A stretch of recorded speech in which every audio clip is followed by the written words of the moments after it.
of Turin. It is a linen cloth bearing the image of a man who appears to have suffered physical trauma in a manner consistent with crucifixion. Reddish-brown stains that have been said to include whole blood are found on the cloth, showing various wounds that, according to proponents, correlate with the yellowish image, the pathophysiology of crucifixion, and the biblical description of the death of Jesus. It is kept in the Royal Chapel of the Cathedral of St. John the Baptist in Turin, northern Italy.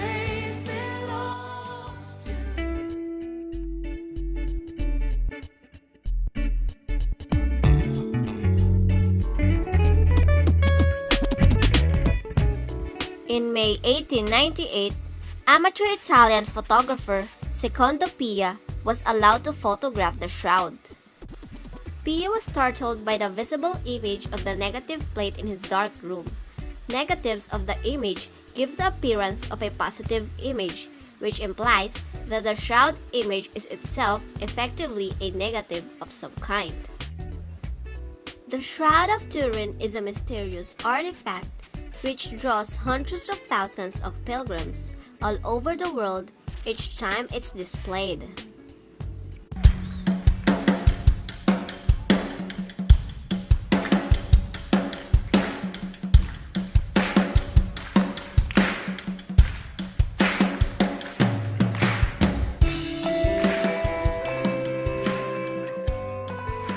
The bloodstains on the shroud are composed of hemoglobin and give a positive test for serum albumin. Numerous tests confirm that the blood is real human blood.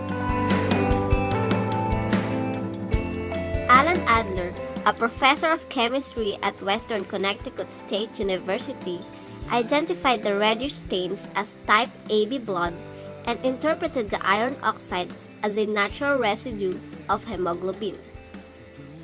John Heller, professor of life sciences at the New England Institute, further studied the dark red stains and determined and identified hemoglobin, establishing the presence of porphyrin, bilirubin, albumin, and protein.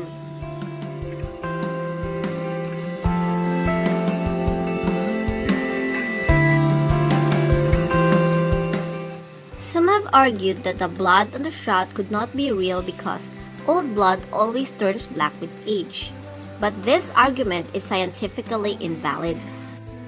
The explanation why the blood remained red are as follows. First explanation. Ancient cloth, as it was manufactured in the Middle East during the 1st century, was starched on the loom and then washed in suds of the soapwort plant. Ingredients of this natural soap are hemolytic, which would keep the blood red. Second explanation. The blood on the shroud is rich in bilirubin, a bile pigment produced when a human body is under severe traumatic stress. Bilirubin is bright red and stays red and will cause old blood to remain red in color.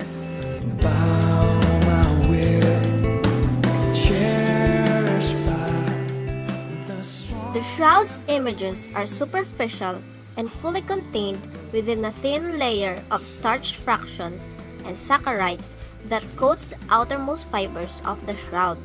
The coloration is a caramel-like product or the product of an amino-carbonyl reaction. Where there is no image, the carbohydrate coating is clear.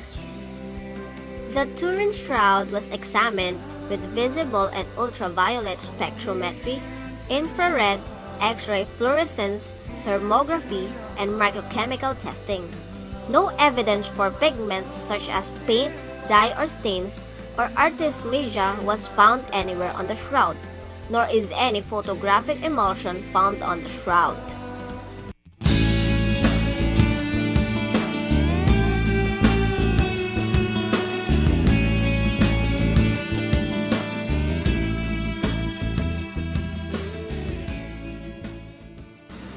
The Shroud of Turin has undergone numerous scientific tests, the most notable of which is radiocarbon dating. in an attempt to determine the relic's authenticity. Radiocarbon or carbon-14 dating is one of the most widely used and best-known absolute dating methods. It was developed by J.R. Arnold and W.F. Levy in 1949 and has become an indispensable part of the archaeologist's toolkit since. In 1988, researchers at 3 separate laboratories dated samples from the Shroud to a range of 1260 to 1390 AD, providing conclusive evidence that the linen of the Shroud of Turin is medieval. This appears compatible with the earliest record of the relic's existence. But in 2005, an article appeared in a peer-reviewed scientific journal, Thermochemica Acta, which demonstrated that the carbon-14 dating was flawed because the sample was invalid. It turns out that the corner from which the sample was taken for carbon dating had been mended. As a result, the sample included a significant amount of newer material. Moreover, this article by Raymond N. Rogers, a well-published chemist and a fellow of the Los Alamos National Laboratory, explained why the cloth was much older. It was at least twice as old as a radiocarbon date and possibly 2,000 years old.